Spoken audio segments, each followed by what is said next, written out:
Is welfare only for poor people? I mean, I don't think it's only categorized by people that are homeless on the streets.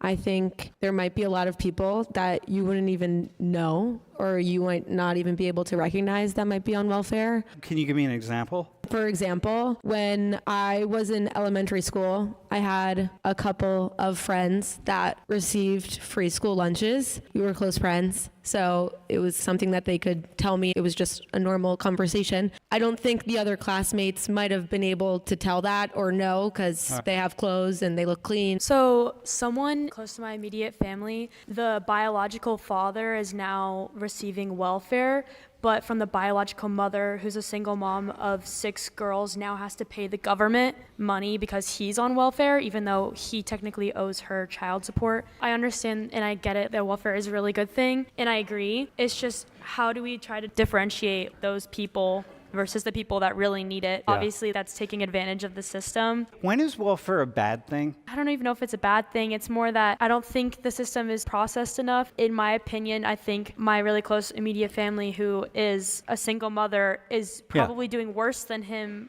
Generally, the fact that he's just not trying to get a job, I just don't see how that's really fair. It's not fair. I think we could agree it's not fair, and that's a problem. And so the system isn't working the way anybody would argue that it's supposed to work. This, of course, is why we have a lot of people who are trying to change the system of welfare. Answering your question, I was thinking things like natural disasters and things like that. People with $10 million houses could also get $10 million to repair their house or things like that in welfare. But also, I don't know if you're keeping it to US only, but as a person who lived in Panama, which is more of a third world country with not as good of a government, you see constant popular of people who take advantage of welfare systems who are incredibly wealthy, get their kids to go to college and the government pays for it because they had a connection or things like that. You see a lot of welfare being misused, but I don't know if that counts because it's not on purpose. It's just people breaking the system. So it's more of a regulation issue. Well, welfare can also be for people who have disabilities, whether that's a physical disability or a psychological disability. These are groups that are oftentimes ignored, especially in the news, when these people have very real mental injuries, physical injuries, disabilities that can hinder their life. They receive welfare that can help them live